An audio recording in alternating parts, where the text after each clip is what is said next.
Welcome back to Daybreak this Monday morning. We are showing you a live look at the growing memorial for the victims of the shooting at the Allen Premium Outlets, where a normal day of shopping ended in tragedy on Saturday. Here are 3 things to know this morning. 8 people were killed as we are still working to identify all of them. We have identified 2 so far. We're also trying to answer questions about the shooter, Mauricio Garcia, why he opened fire.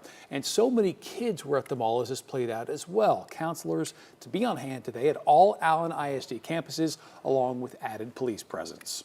When a mass shooting hits home, it hurts the entire community, whether you were at the mall as it happened, you live nearby, or you're just following along with the updates we've been providing. Joining us now is traumatic grief counselor Veronica Sites. Good morning. Thank you for being with us.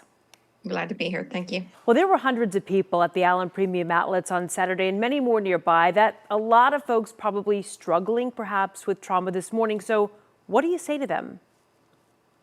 One of the things is to recognize that a significant event has disrupted peace, and both parents, adults, adolescents of every age are going to cope differently. But given the circumstances, it is reasonable and to be expected that there is shakiness, stress that needs to be talked about.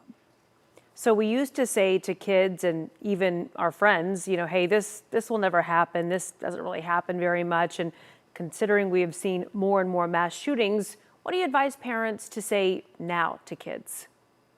One of the things that parents can do the greatest service in helping your children build trust, this is trust-based relationship intervention suggestions, and it is assure your child that you're going to do everything as a parent to help them know what to do in the event of an emergency. That includes having a place that you meet, knowing what they're going to do if they enter a building.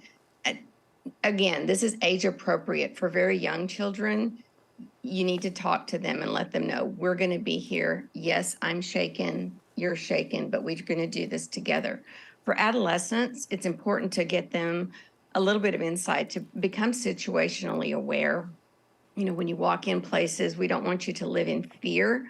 We want you to know that we are aware that you have fire drills at school.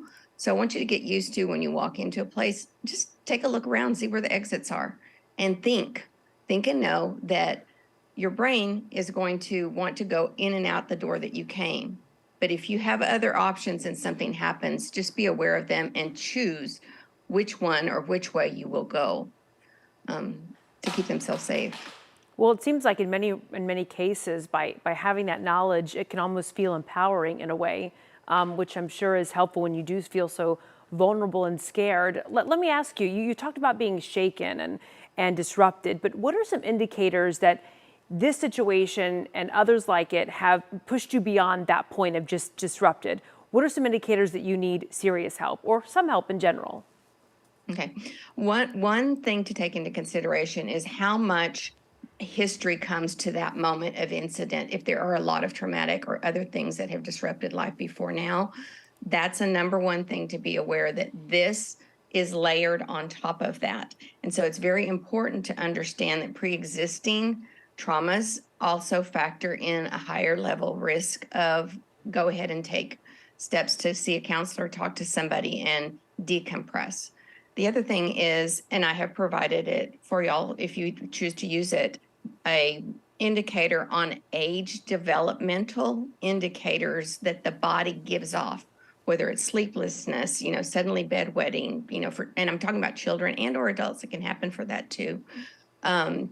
Different biological markers that indicate your body isn't adapting, and more so your body is saying, hey, can we take a pause?